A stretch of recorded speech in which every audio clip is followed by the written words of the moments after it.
always with her words and with her touch, but she was so loving in the way that she listened and gave the best advice you could ever receive. And I just hope we can all really think about what she brought into our lives and, excuse me, just try to cultivate those qualities in ourselves. I know that I'll see her again, and when I do, I just want to make her proud. And I want her to see herself in me. So I hope that we can all do that. Thank you. Amen. I have a challenge.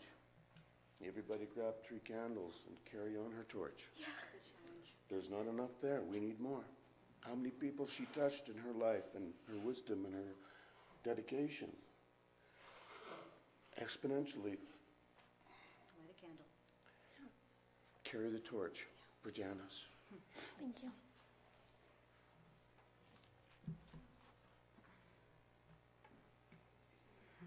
Thank you so much, Doug and Dakota.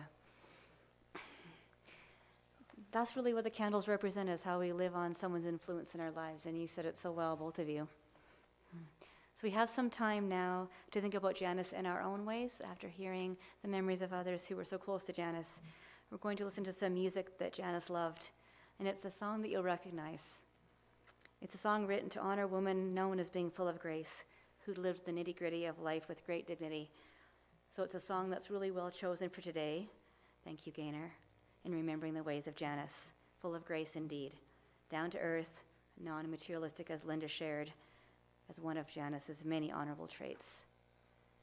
So in the spirit of being down to earth and full of grace at the very same time, I invite you to think of Janice as you remember her best. When you listen to the music, recall the tone of her voice, what she would have said to you today as you hear the music. I invite you to appreciate what you miss most and to hold this with gratitude. So let us listen together now.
Ave Maria's.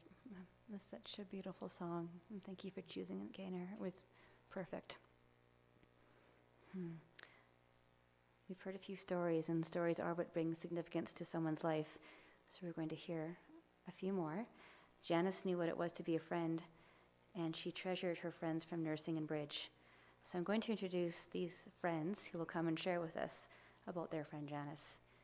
First, I can tell you that these friends, Janice included, are all nurses. So Janice met Anne, and they started playing bridge together. Later, Barbara Kearns and Marguerite Robinson joined in the bridge playing, and we can only imagine the fun that you all had. They went on several holiday weekends together, and some of the more memorable ones include a 1996 trip to Canmore and the Kananaskis, I believe, and a year later, a houseboat trip on the Shuswap, where I think there was some bridge played and also some martinis enjoyed. I think you had so much fun that you might have done it the next year as well. So I invite you now to come, friends of Janice.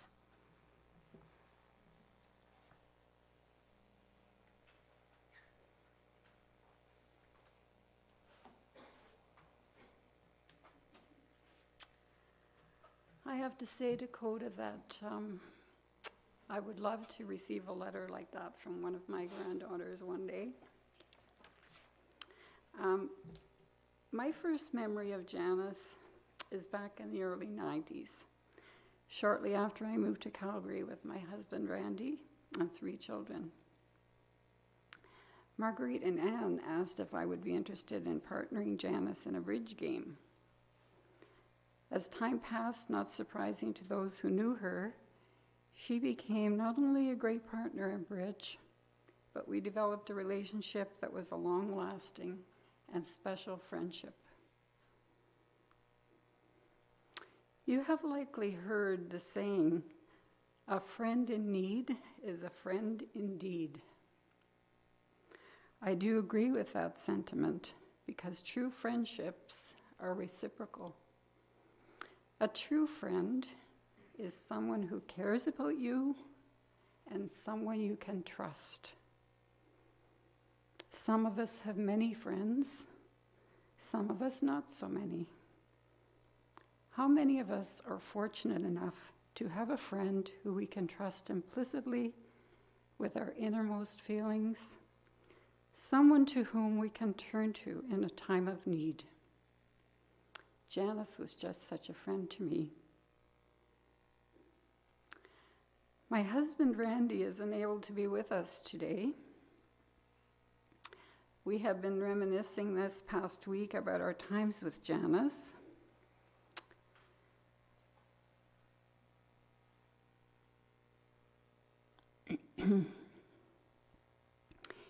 He was telling me about some occasions when he visited her at the auxiliary rehab adjacent to the Rocky View Hospital. I was working full-time and was not able to get there as often as I would have liked. Randy was retired and spent many of his days at the Horton Road Legion playing snooker. He did not leave the house, mind you, before his honey-do list that was left on the counter was checked off. But he was telling me the other day about some of his recollections of those visits with Janice.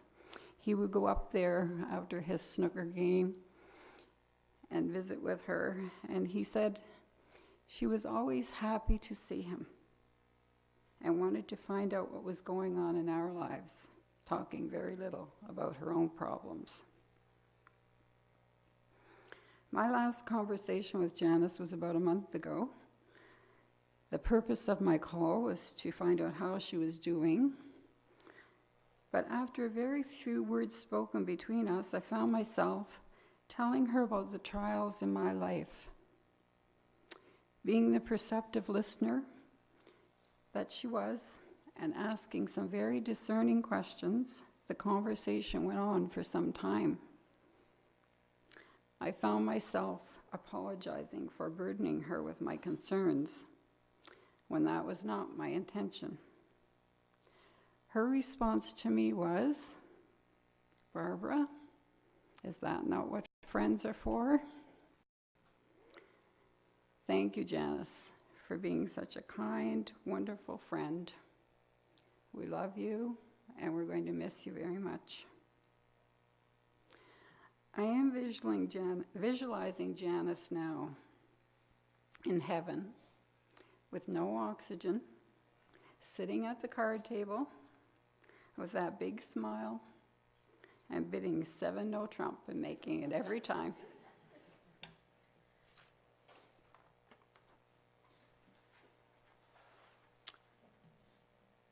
I'm Marguerite Robinson. I was really fortunate to have met Janice. I remember the day that Anne, and actually it was another Janice, and they were looking for a bridge player. They already had Janice Barch and Janice, and just came in at home care, and I said, well, I'm not a good bridge player, but I'd certainly like to join. And that's where it started. And the fun that we had. And it started off with, we would meet in the north and then in the south, and with peanuts and some candy. Then it got to be nachos and cheese. Then it got to be a whole meal. Janice called me one day. She said, don't you think we're getting a little over the top? I says, yeah. But then I wasn't that good at serving. Ann and Barbara had all the silverware out and the napkins and everything. I'm a grab a dish and sit where you want kind of girl. So Janice and I thought we could try and tone it down again, but we didn't. None of us said anything, and we continued to have the big meals. In fact, we used to go out for meals a lot. It seemed that food was a lot on our mind. The problem was, it didn't stick to Janice like it stuck to me and a couple of others. And even when she got to leave her home, we would meet and play bridge and eat at the residence, or if it was a really nice day, then we'd go out. And then towards the end, she got too tired after we'd eaten lunch, and we'd come back and she'd say, I just can't play. But you know, that was okay, because it's okay with friends. You don't have to stand on ceremony. Someone asked me earlier, you know, who won most of the games? I didn't have no clue, because a lot of the times we never asked. And a majority of the times it was who was having a bad day or a bad week. And we would sit there and talk and listen, and we always knew that Janice would listen, and we always knew the friendship was there and nothing else was said. And the other thing about Janice was she was always so nifty and dressed. And, you know, me, I show up in the jeans and the t-shirt. But right up to the end, she was always impeccable, always dressed to the nines. And I admire that. That's why I sort of put on a dress today. Someone says, where are you going?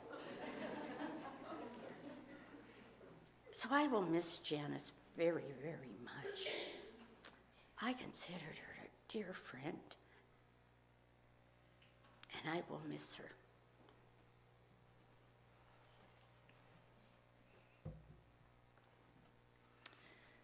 Hi, I'm Ann Wood, and this is going to sound repetitious, but it is truly a tribute to Janice. I moved from Ontario to Calgary in 1991 and met Janice on my first week. At that time, it was called Calgary Health Services. It's changed its name many times in the last 21 years. But she also introduced me to Janice Hayward, who is now Janice Cooper-White. That started long, wonderful friendships. We all decided that maybe we could learn bridge together because not one of us really was a perfect bridge player. Janice and I had similar hobbies and likes, such as the gardening, the classical music, the traveling, the reading, the knitting. And we also had some of the same struggles, but mostly we had a passion for our nursing career. Janice was trusted, devoted, and compassionate to all of her patients. Even after she retired, she worked at Agape Hospice. Her quiet, great listening skills empowered people to confide in her for peace and hope. As well as work, we found great fun in playing bridge. Over the 21 years, Janice and I welcomed others, such as Marguerite and Barbara. And of course, Janice Hayward still was in there as our sub. We used to play every weekend, but as time went on, it went to every 2 weeks. Then it went from 6 hours to 4 hours. And then it went from evenings to afternoons. And it went to 2 hours. Who would guess we would do that, eh? Annually, we planned long weekends, and we had lots of great fun. When we went down to the shoe shop, we hired a houseboat, and not one of us were legal captains, but I think they gave us a captain's okay in like a 15-minute whatever. Anyways, we cruised the shoe shop, and we swam the shoe shop, and we drank on the shoe shop. We also went to different hotels and different cabins and played bridge, and we would play for hours. And then we'd get out and walk in the mountain fresh air. We'd drink our homemade martinis. One time we even had enough to drink that we went down to the Grizzly Bear House. I think that was in Banff, wasn't it? And we did a fondue of snake, crocodile, bear, I mean. Probably was a lot of beer that we were drinking too. And I can't remember what else was in that pot. But we had lots of good memories. We had lots of laughs. We had lots of shopping. Marguerite was the best for remembering jokes, but we had great, great times together. And as was said, Janice loved her garden. She was that early riser. I'm not an early riser, so my gardens never looked like hers. But she spent many hours in it, and just as Doug said, every plant was where it was supposed to be. They were beautiful flowers and beautiful vegetables. When she got new pictures of her awesome granddaughters, we would be updated as to what they were doing, where their education was, their hopes, their dreams, their wedding. We were involved in it all. We also were involved with you, Doug. And we appreciate all the times that you came down to take your mom to have her eyes injected and to take her shopping. And that was very thoughtful of you, and she loved you very, very much. Janice was so good about keeping in touch with us, with cards, with phone calls, with emails. She was there all the time. Janice rarely complained about anything. Of course, we were never really sure what she told that JC, because JC was never very discerning to any of us. You'll have to ask Doug who JC is. Janice had her days when she was just exhausted and worn out, just struggling to breathe, but she always had the courage and strength to keep on. She will be a cherished friend of mine forever. Sorry, I'm just sucky.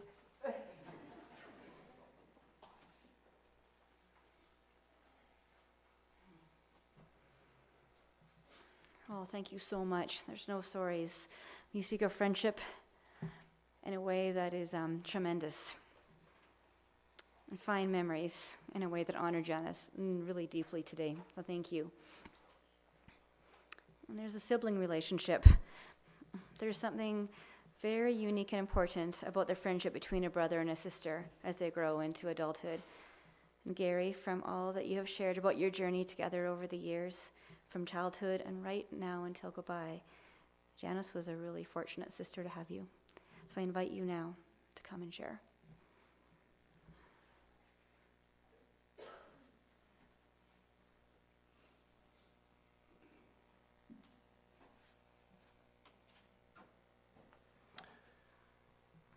So as you likely know, Janice had but one sibling, and that's me, Gary, her brother.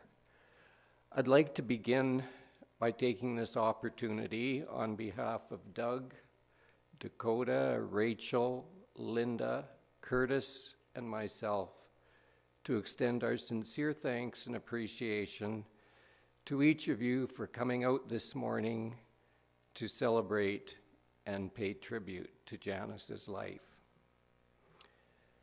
Janice and I grew up in the community of Milo in southern Alberta. I, either fortunately or unfortunately, depending upon how you look at it, was always 4 years younger than Janice. During our younger childhood years, Janice always insisted on calling me little brother. And in so doing was also very insistent on assuming the role of big sister. I must say I never much liked being called little brother, and much less liked being told what to do by big sister. If the truth were known, I didn't always listen and do exactly what big sister told me to do. This, as you might well imagine, irritated Janice to no end and led in our younger years to more than a few quarrels and differences. I'm pleased to say that as time passed, we both matured and got over our age difference. We developed a strong family bond and became close friends. Throughout our working years, we always kept in touch with each other through frequent phone calls, family dinners on birthdays, Christmas, Thanksgiving, and other special occasions, and regular visits to Milo to visit our mother. As sister and brother, we were always quick to support each other in times of crisis in our lives. Then about 10 years ago, Janice's life suddenly changed with the onslaught of COPD.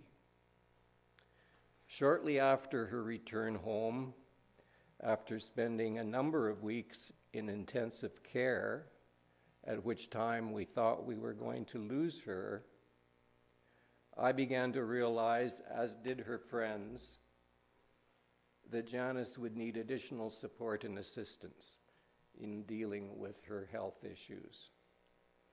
It was through the encouragement of family and friends that we were able to convince her to sell her home and move into Valley Ridge Lodge.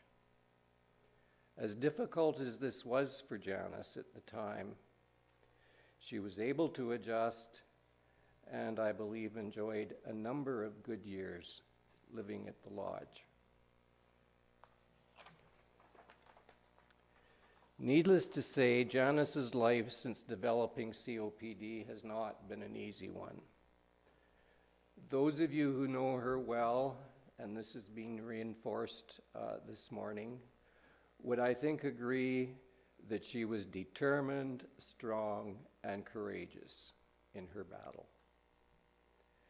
There is no doubt in my mind that determination, strength, and courage became her trademarks and were symbolic of how she dealt with what she commonly referred to as the elephant on my chest, right into her final days. She frequently said to me, "Gary, I will get better. I will get better." However, that was not to happen. Upon her most recent admission to hospital with pneumonia, Janice was strong-willed and determined that there should be absolutely no visitors, and that was to include Doug and me. She said she was going to need to spend all of her time and energy so that she could recover. Then, over the following days in hospital, as the pneumonia increased its grip and her breathing became more labored, she began to realize and accept the severity of her condition. It was at that time that her courage became so very evident when she repeatedly communicated to Doug and me her readiness to come to peace and to move on in her life's journey. A difficult time indeed for Janice and those close to her. Janice, by nature, always liked to socialize, and in her younger years had quite an extensive network of friends whom she loved to spend time with.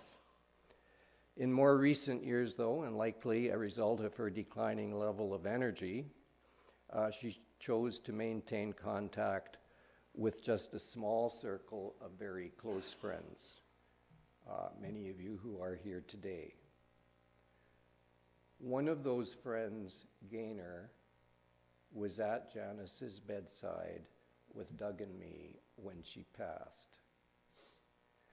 Gaynor, words are inadequate to express our gratitude for your compassion, understanding, and support that you've provided for both Janice and the family over the last few days. How appropriate, as someone previously mentioned this morning, a friend in need is a friend indeed. In closing, I'd like to read a short poem called Brothers and Sisters. To the outside world we grow old, but not to brothers and sisters. We know each other as we always were. We know each other's hearts. We share private family jokes. We remember family feuds and secrets, family grief and joy. We live together outside the touch of time. Janice, I want to thank you for allowing me to be part of your life's journey. You will always be in my heart. And to all of you, a special thanks for being with us here today. Thank you.